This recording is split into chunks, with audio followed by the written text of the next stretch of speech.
En général, nous sommes très intéressés à découvrir un moyen de vivre harmonieusement, sans trop de conflits, sans la stérilité de l'existence moderne. Mais si nous ne comprenons pas l'existence, notre vie, nous ne trouverons aucun moyen de sortir de notre confusion, de notre angoisse, des tribulations qui affligent l'homme. C'est la première chose que nous devons considérer. Ce fait, nous devons faire face au fait objectivement. Tout comme nous regardons le fait qui est ce palmier, nous devons le regarder. Regarder un arbre est facile, car l'arbre, aucune interférence n'a dans nos vies. Nous pouvons regarder un nuage, beau, plein de vie, de splendeur, de vitalité extraordinaire, car elle n'a aucun sens dans notre vie quotidienne. Nous pouvons observer la lumière reflétée dans l'eau et apprécier la beauté, l'animation. Cela signifie également dans notre vie quotidienne. Nous pouvons lire tous les livres sacrés de notre peuple et les citer sans fin, et ils n'expriment pas non plus dans notre existence.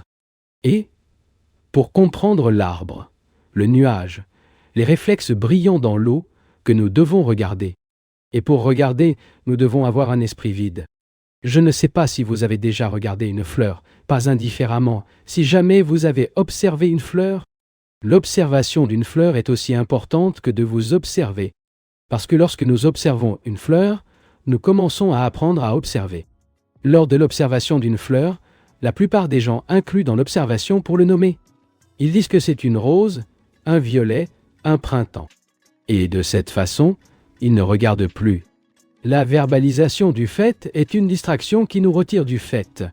Mais l'observation nécessite un esprit capable d'être silencieux et non de verbaliser, d'observer sans opinion ni jugement. Et c'est l'une des choses les plus difficiles, pas d'observer verbalement quelque chose d'objectif. Expérience de là, votre place pour regarder cette paume ou écouter ce qui dit objectivement l'orateur. Mettre leurs opinions, leurs idées, la réputation de l'orateur, et ainsi de suite en marge, sans verbaliser. Vous verrez essayer que vous devez être avec un esprit un peu calme. Non, vous ne pouvez pas voir. Si je regarde ce palmier en pensant à d'autres choses, je ne peux pas apprécier la beauté, la sérénité, les caractéristiques de l'arbre. Et pour l'observation totale de quoi que ce soit, l'esprit doit être entièrement vide. Il est difficile pour l'observation externe, mais encore plus difficile d'observer la structure sociale, les influences environnementales, son propre état d'esprit dans le cadre de la société. L'observation nécessite une énorme attention. C'est ce que nous apprendrons lors de ces conférences. Apprendre et ne pas acquérir des connaissances. Il y a une énorme différence entre l'apprentissage et acquérir des connaissances. L'acquisition de connaissances est un acte mécanique. Les ordinateurs, les cerveaux électroniques sont pleins de science. Ces machines sont nourries. Science. Et, comme nous, depuis l'enfance, avons été nourris avec des connaissances. La connaissance n'est pas seulement ce qui est appris des livres, mais c'est aussi l'expérience et la mémoire. C'est une chose d'acquérir des connaissances. Dans certaines circonstances, c'est nécessaire. Cependant, il est très différent d'apprendre, car au moment où la personne dit qu'il a appris quelque chose, cela a déjà pris conscience. Mais l'esprit qui apprend l'infini, cela n'a que la possibilité de faire la transformation nécessaire de lui-même. Apprenons donc l'orateur et vous, découvrez-nous sur nous-mêmes. Nous ne sommes pas venus avec des connaissances pour acquérir plus de connaissances sur nous. C'est relativement facile. Mais apprendre sur soi est une chose très différente, car la connaissance est quelque chose qui est acquise, ajoute par l'expérience, les réactions, les influences, les douleurs et la souffrance de toutes sortes. Lorsque vous observez vous-même ou la société avec ses connaissances acquises, il y a la défiguration, il n'y a pas de liberté d'observer et donc d'apprendre. Je pense que plus que tout, il est important de comprendre, dans cette première conférence, ce que signifie regarder. Le look ne signifie pas seulement utiliser les yeux, mais aussi les oreilles. Je vais écouter avec les oreilles. La plupart des gens n'écoutent probablement jamais. L'écoute nécessite également une attention, pas une concentration. Une attention simple pour écouter l'écrasement des corbeaux, la brise, les rumeurs de la Gandichive, le lointain bramir de la mer, et écoute ce que dit l'orateur. L'écouter sans interpréter, sans traduire, sans dire « Oh, je l'ai entendu dire cela l'année dernière quand j'étais ici ». Parce que lorsque vous apprenez en écoutant, vous pouvez recevoir tous les messages de notre propre esprit, toutes les suggestions concernant notre existence même. Sans écouter, il n'y a pas d'apprentissage. Nous devons nous apprendre sur nous-mêmes et apprendre d'une manière nouvelle sur la société. En tant qu'individu, vous avez le devoir de promouvoir une énorme transformation dans le monde. Devoir, parce que vous faites partie intégrante de cette société, car il participe à l'immense souffrance de l'homme, ses efforts, ses luttes, ses douleurs et ses angoisses. Il a cette obligation. Et si vous ne le comprenez pas, si vous n'obtenez pas directement en contact, lors de l'écoute de sa structure et de son mécanisme, tout ce que vous faites peut passer par tous les temples, recourir à tous les gourous, tous les maîtres et tous les livres sacrés du monde. Ce sera sans signification, car tout cela ne sont que des évasions à la réalité.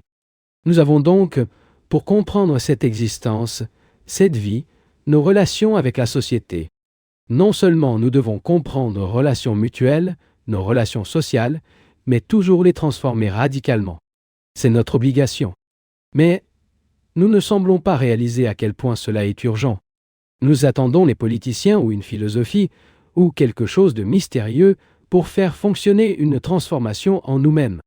Il n'y a pas de solution, mais cela que vous prenez conscience de cette immense responsabilité qui vous convient en tant qu'entité humaine, afin qu'elle puisse apprendre tout ce qui fait référence, sans recourir à des connaissances antérieures. Et l'apprentissage nécessite la liberté, sinon nous répéterons la même chose indéfiniment. Pas vous pouvez apprendre à Ransa. Vous devez savoir qu'il y a une énorme confusion, affliction et souffrance dans le monde, et que l'homme de notre époque, ne pourrait pas lui donner la bonne solution. Par conséquent, il fait appel au passé. Il est jugé nécessaire de reculer de 5 ou 7 000 ans pour ressusciter ce passé et restaurer le sentiment religieux. Et de cette façon également, rien n'est résolu. Il n'y a pas de solution au fil du temps. Le temps peut rendre la vie plus agréable, plus confortable, mais le confort et le plaisir ne sont pas des solutions positives à la vie. La solution n'est pas non plus par les réformes. Il n'y a aucune solution à assister au temple en lisant un livre sacré. Il est nécessaire que l'individu comprenne à quel point il est sérieux, que toutes ces futilités soient abandonnées et nous mettre face à face avec les faits. Notre vie quotidienne, notre existence brutale, anxieuse, peu sûre et cruelle, avec ses plaisirs et ses divertissements, pour voir si, en tant qu'êtres humains, nous avons vécu 2 millions des années, nous pouvons opérer une transformation radicale en nous-mêmes, et par conséquent, dans la structure de la société. Il est très difficile de transmettre quelque chose verbalement, surtout lorsque nous n'utilisons pas de termes techniques ou de mots, avec des formes spéciales ou des significations conventionnelles, mais des mots triviaux. Comment allons-nous faire? Parce que, alors, il est encore plus difficile de transmettre aux autres la signification exacte de ce que nous voulons dire. La plupart d'entre nous, malheureusement, pensent à la conformité des formules. Nous avons certains concepts sur la liberté, la société, la bonté, la vertu, etc. Sur la base de ces normes, nous pensons. Et si nous employons des mots de sens commun, sans réussir à certaines formules, la communication est difficile, car elle a certains concepts et idées, et l'orateur a tendance à briser cette barrière de concepts et de formules afin de transmettre sa réflexion. Ceci est inévitable dans la communication entre les gens. Vous avez certaines idées et qui vous parlent, pour ainsi dire, pour ouvrir le passage à travers les conclusions auxquelles il arrive. Ainsi, sachant que vous avez vos formules spéciales et que j'utiliserai mots communs, des significations communes enregistrées dans les dictionnaires, nous pouvons maintenant commencer. Dans ces conférences, nous traiterons des problèmes très complexes. Problèmes qui nécessitent une enquête et une pénétration profonde, et un esprit prêt à se libérer de vos propres opinions, conclusions et expériences. Parce qu'il est évident, l'esprit a besoin de liberté et de l'énergie née pour explorer et découvrir. Ce n'est que dans la liberté que quelque chose peut être découvert, que ce soit dans le domaine scientifique ou dans le domaine psychologique. Et comment ces conférences traiteront de la matière psychologique, nous avons besoin de beaucoup plus de pénétration, beaucoup plus de liberté et d'énergie. Nous avons déjà vu que les mots ont certaines significations. Et nous devons toujours garder à l'esprit que le mot n'est pas la chose. Le mot mer n'est pas la mer. L'océan, cette énorme expansion d'eau, tout comme l'arbre de mots, n'est pas un arbre. De cela, nous devons toujours nous rappeler, car nous enquêterons sur un sujet très complexe qui nécessite toute l'attention. Si vous entendez simplement une ou deux de ces conférences, vous ne découvrirez pas toute la structure de votre pensée et de votre sensation. Vous devez écouter chaque série, judicieuse, saine et équilibrée. Comme je l'ai dit lors de la réunion précédente, il est nécessaire de trouver l'ordre dans la société et la liberté. La société est des relations organisées entre les hommes. Et dans cette organisation, dans cette société, nous devons trouver la liberté. Et dans cette liberté, l'ordre, sinon ce n'est pas la liberté, mais une simple réaction contre la société. Autrement dit, beaucoup d'entre nous, voire les captifs de l'environnement, réagissent, révoltés, et cette révolte, selon nous, est la liberté. Mais il est tout à fait évident qu'aucune révolte provenant de la réaction n'apporte la liberté.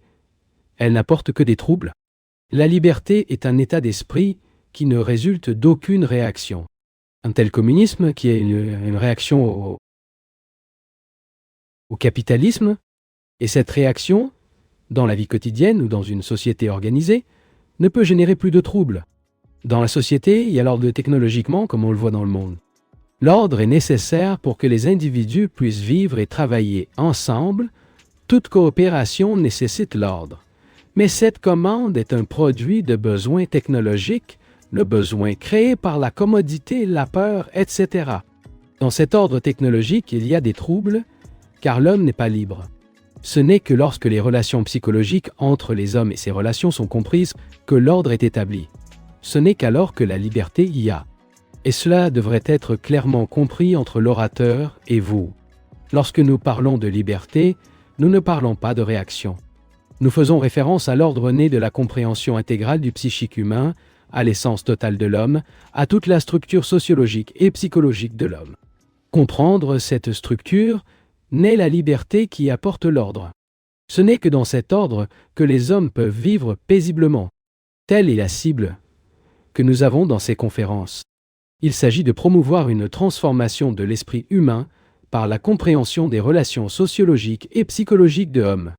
Car cette compréhension naîtra la liberté. Et cette liberté est l'ordre. Ce qui nous intéresse donc, c'est de découvrir un mode de vie dans lequel nous ne sommes pas des esclaves à la société et que nous pouvons en même temps établir un nouveau monde, un état d'ordre et non de désordre dans les relations humaines. Dans la société d'aujourd'hui, les relations entre les hommes sont organisées. Il y a des troubles parce que nous vivons en conflit, non seulement avec nous-mêmes, mais les uns avec les autres. Extérieurement, nous sommes divisés en communautés, séparés les uns des autres par des idiomes nationaux et religieux. Divisés en familles, par opposition à la communauté, et à la communauté par opposition à la nation, etc. Intérieurement, il y a une envie extraordinaire de succès, un fort élan à la concurrence, à l'ajustement, à la contrainte de l'ambition, au désespoir, à l'ennui, à l'existence de chaque jour. Le désespoir de l'entité humaine observée dans un état de solitude totale et irrémédiable. Tout cela, consciemment ou inconsciemment, constitue le champ de bataille des relations.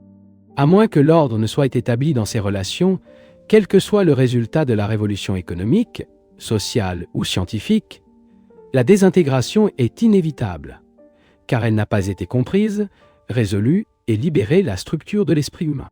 Notre problème fait donc référence à l'obligation que nous avons de promouvoir une révolution psychologique complète, car chacun de nous, chaque entité humaine, fait partie intégrante de la société et n'en est pas séparé. Ce n'est pas ce qu'on appelle un individu. Une entité humaine peut avoir un nom, une famille séparée, et etc., mais psychologiquement n'est pas un individu, car il est conditionné par la société, leurs croyances, leurs peurs, leurs dogmes. Pour toutes les influences exercées par la société, par les circonstances dans lesquelles il vit. C'est très évident. L'individu est conditionné par la société dans laquelle il vit, et cela a été créé par lui. Par cette société, il est responsable, et seul lui, en tant qu'entité humaine, est de promouvoir la transformation. Il s'agit de l'obligation la plus importante de chaque entité humaine. Il n'a pas à adhérer à certaines réformes sociales, car cela serait entièrement inapproprié et absurde. En tant qu'être humain, il est de l'obligation de promouvoir une révolution psychologique qui établit l'ordre dans les relations humaines. Cet ordre ne peut naître que de la révolution psychologique, et il ne sera réalisé que lorsque chacun de nous sera compensé pour son énorme responsabilité. Nous croyons que quelqu'un, tout autre, fera la promotion de cette révolution que par les circonstances de Dieu, les croyances, les politiciens, les prières, en lisant certains livres, appelés livres sacrés, etc., notre esprit sera transformé. C'est-à-dire que nous transmettons notre obligation envers un leader ou un guide, une certaine norme sociale, une certaine influence, une telle façon de penser qui dénote l'irresponsabilité totale et l'indolence profondée. Ensuite, il y a un autre problème. Je ne t'impose pas, tu n'is pas le savoir. L'orateur te demande simplement de te payer attention. Si une personne n'a pas faim, personne ne peut le convaincre qu'il a faim. Un corps sain, pour avoir faim, a besoin de beaucoup d'exercice et non de persuasion. Il devrait être très cohérent avec ce problème, qu'il n'y a pas de solution dans la révolution économique, politique ou scientifique, et qu'aucun leader politique, aussi tyrannique ou bien intentionné, aucune autorité ne peut promouvoir l'ordre psychologique, que personne, sinon en tant qu'entité humaine, ne peut le promouvoir. Pas dans le monde céleste, si un tel monde existe. Mais dans ce monde, et déjà,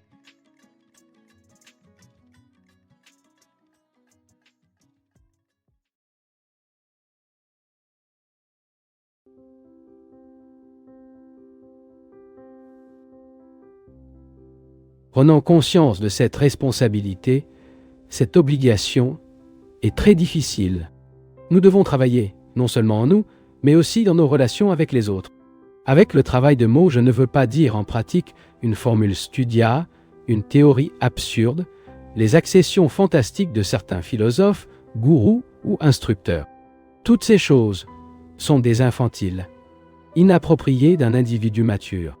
Lorsque nous disons le travail, cela signifie que l'individu, conscient de sa responsabilité en tant qu'entité humaine, vivant dans ce monde, doit travailler en se transformant, car s'il exploite cette mutation en lui-même, il peut transformer la société. La société ne peut être transformée par aucune révolution économique ou sociale. De cela, nous avions déjà des preuves avec la Révolution française et la Révolution russe. L'espoir éternel de l'homme, qui, en modifiant les choses externes, l'être humain peut être transformé, jamais réalisé et ne sera jamais réalisé. Réforme l'extérieur. La réforme économique, qui devra nécessairement opérer dans ce pays pauvre, ne changera pas l'attitude de l'homme, ses modes de vie, son affliction et sa confusion. Ainsi, afin d'opérer une transformation totale de l'entité humaine, il est nécessaire que l'homme prenne conscience de lui-même, apprenez d'une nouvelle façon sur lui-même. L'homme, selon les récentes découvertes de l'anthropologie, vit depuis 2 millions d'années, et à ce jour, n'a pas découvert de solution à ses afflictions. Il a pu leur échapper à travers des fantasmes et des illusions, mais n'a pas trouvé la solution nécessaire, n'a pas construit une société sans ajustement. On peut observer que les sociétés qui coopèrent par nécessité, sous la pression de la nécessité, la contrainte d'une révolution industrielle, les individus sont obligés de vivre ensemble. Vous devez coopérer, ajuster, poursuivre une norme, et dans une telle société, comme on peut le voir, il y a toujours des conflits. Chacun est contre tout le monde, car il y a une ambition, une concurrence. Bien que tout le monde parle dans l'amour du voisin, chacun est obligé de coopérer. Mais néanmoins, la coopération et l'affirmation d'aimer les autres, toutes sont des concurrents cruels et ambitieux. Et donc, une société de ce genre favorise sa propre destruction. Et il y a aussi une autre forme de société sans aucune conscience civique. Chacun ne traite que de ses propres intérêts. Comme l'ont observé dans ce pays, chaque homme ne s'occupe que de sa famille, de son groupe, de sa classe, de sa région de Noël, de ses idiomes. Il vit complètement inconscient de ce qui arrive à votre voisin. Cela importe peu pour vous. Il est plein d'indifférence aux événements. Cependant, ces livres religieux enseignent qu'il aura une vie future et doit donc se comporter décemment, qu'il y a du karma, que tout ce qu'il fait maintenant est pris en compte. Comme il le dit, comme les choses disent, peu importe qui il est, qui devrait se poursuivre vertueusement, sinon il paiera ses actes dans la prochaine vie. C'est tout en général le qu'il précède. Dans cette base depuis des siècles, les intrigues sont éduquées. Cependant, de telles croyances et idées n'ont pas d'importance dans votre vie, car elles ne croient pas.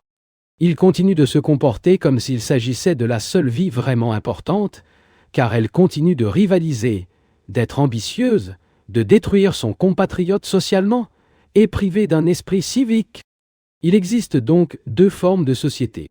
Dans l'un d'eux, l'individu est obligé de s'adapter, forcé par la nécessité de coopérer. Ensuite, l'entité humaine acquiert un état d'esprit civique, ne jette pas les ordures dans la rue, car si elle serait punie. Dans cette société, il y a de l'ordre. Mais dans cet ordre, cette organisation est contre tous. Dans l'autre forme de la société, celle de ce pays, il n'y a pas de structure sociale.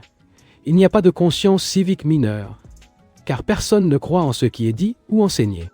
Il existe ces deux formes de société, et chacune d'elles apporte en soi le germe de sa propre destruction. Ainsi, l'homme religieux compte pour créer un nouveau, la société entièrement différente de celle, c'est-à-dire une société dans laquelle chaque individu procède vertu de chaque minute, pour comprendre ses responsabilités en tant qu'entité humaine. Comprendre que lui seul est responsable de sa conduite et de ses activités. Seulement il sera responsable s'il est ambitieux, cruel, destructeur, rancune, jaloux, concurrent et en proie à des peurs. Seul. Ces individus peuvent créer une nouvelle société. Nous avons besoin d'une nouvelle société. Et personne d'autre ne peut le créer, sauf vous-même. Mais nous ne semblons pas ressentir notre immense responsabilité à cet égard-là. Et c'est ce qui compte le plus.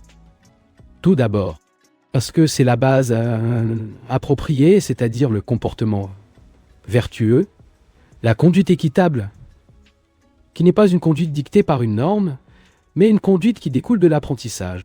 Si l'individu apprend à tout moment, cet acte même d'apprentissage crée une action vertueuse.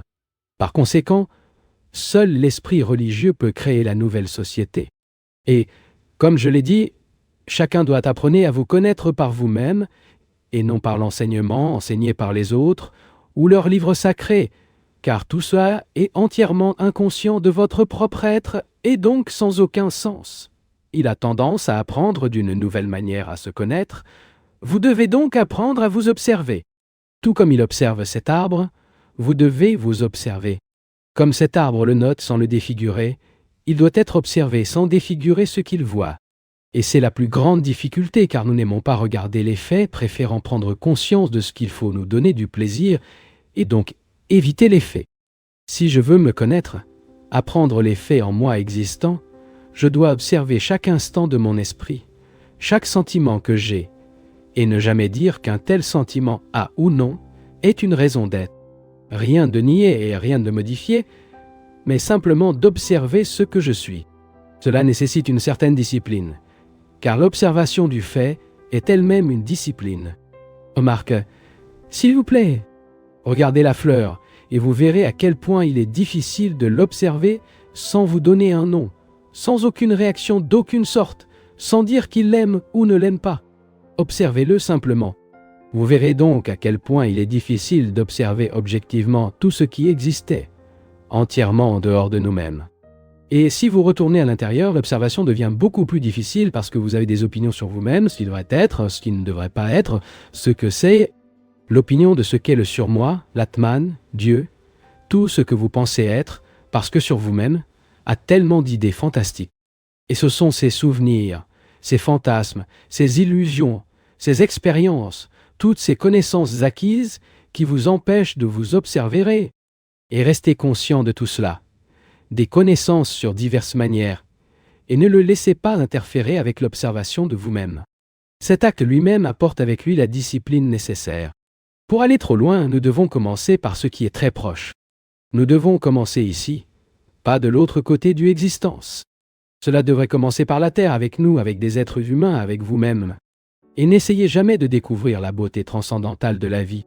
Pour trouver la beauté transcendantale de la vie, vous devez d'abord connaître votre propre vie. Ce n'est que par notre existence quotidienne, et en comprenant la beauté de cette vie, ce n'est que par cette porte incommensurable. Notre esprit cherche toujours quelque chose et non transitoire, quelque chose appelé Dieu, quelque chose appelé la vérité. Et nous nous voyons si désespérés, si anxieux, si harcelés par la peur que tous les efforts fassent pour trouver ce que nous appelons Dieu ou la vérité. Mais pour le trouver, nous devons lancer la base correcte. Et la bonne base est l'action correcte sur la conduite. Nous ne devons donc pas lancer les fondements sur le sable, mais accepter la responsabilité de notre vie quotidienne et la promotion diligente dans cette vie, une révolution extraordinaire. Pour la plupart d'entre nous, chaque changement consiste en une sorte de transaction commerciale. Je souhaite changer et commencer à spéculer sur si cela sera rentable, cela en vaudra la peine, et ainsi de suite. Par conséquent, pour nous, le changement signifie la transaction. Réfléchissez à cela, et vous verrez à quel point votre esprit fonctionne extraordinaire sur tout changement. Nous changeons lorsque nous le considérons comme rentable, agréable, ou changeant si notre état actuel est douloureux.